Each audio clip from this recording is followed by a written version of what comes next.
क्या आपने कभी सोचा है कि मेरे इस मानवीय जीवन का क्या अस्तित्व है? मेरे लिए इस मानव जीवन जो कि ईश्वर की अनमोल देन है, उसका क्या महत्व है? क्या आपने कभी अपने आप को गहराइयों से जानने का, समझने का प्रयास किया है? मानवीय तौर पर कहा जाए तो हम इस जीवन को सिर्फ अपनी ज़रूरतों को पूरा करते करते व्यतीत कर देते हैं। एक मनुष्य के लिए उसकी ज़रूरत क्या है? रोटी, कपड़ा और मकान। यही नहीं, पर यह असल सत्य है। हर मनुष्य का जन्म इस धरती पर एक विशेष कारण से होता है, जिसे हम धीरे धीरे समय के साथ समझते चले जाते हैं। कई लोग अपने इस मानवीय जीवन के सत्य को समझ नहीं पाते, क्योंकि वे हमेशा नकारात्मक सोच ही रखते हैं। यही अंतर है नकारात्मक और सकारात्मक सोच में। जहाँ नकारात्मक सोच हमारे लिए समस्याएं पैदा करती है, वहीं सकारात्मक सोच हमारे लिए नए अवसर लाती है। आइए हम जीवन के इस सत्य को एक कहानी द्वारा समझने की कोशिश करते हैं। साथ संगत जी, बड़े प्रेम से कहना धन निरंकार जी। आप सतगुरु माता जी की कृपा से स्वस्थ होंगे और तंदुरुस्त होंगे।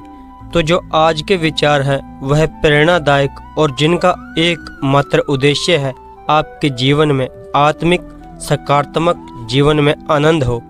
हमारे चैनल पर रोज शाम को 7 बजे वीडियो अपलोड होता है। आपसे विनती है, आप चैनल को सब्सक्राइब करें और इन विचारों को अपने जीवन में ढालें।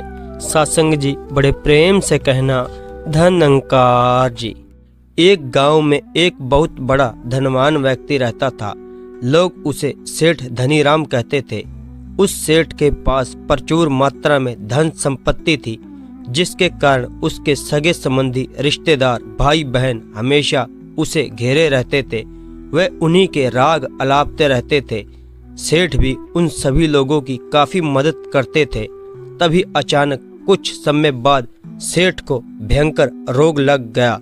इस भयंकर बीमारी का सेठ ने बहुत उपचार कराया, लेकिन इसका इलाज नहीं हो सका। आखिरकार सेठ की मृत्यु हो गई। यमदूत उस सेठ को अपने साथ ले जाने के लिए आए।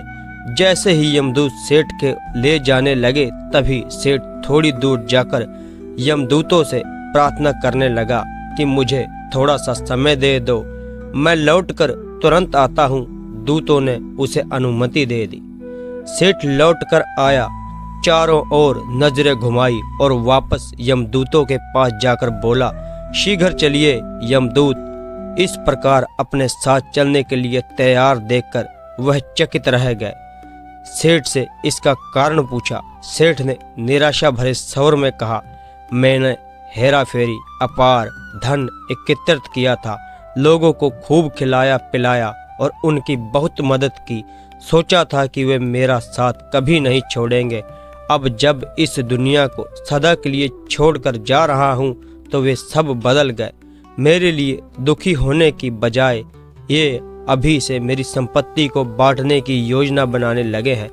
किसी को मेरे लिए जरा सा भी अफसोस नहीं है। सेठ की बात सुनकर यमदूत बोले, इस संसार में प्राणी अकेला ही आता है और अकेला ही जाता है।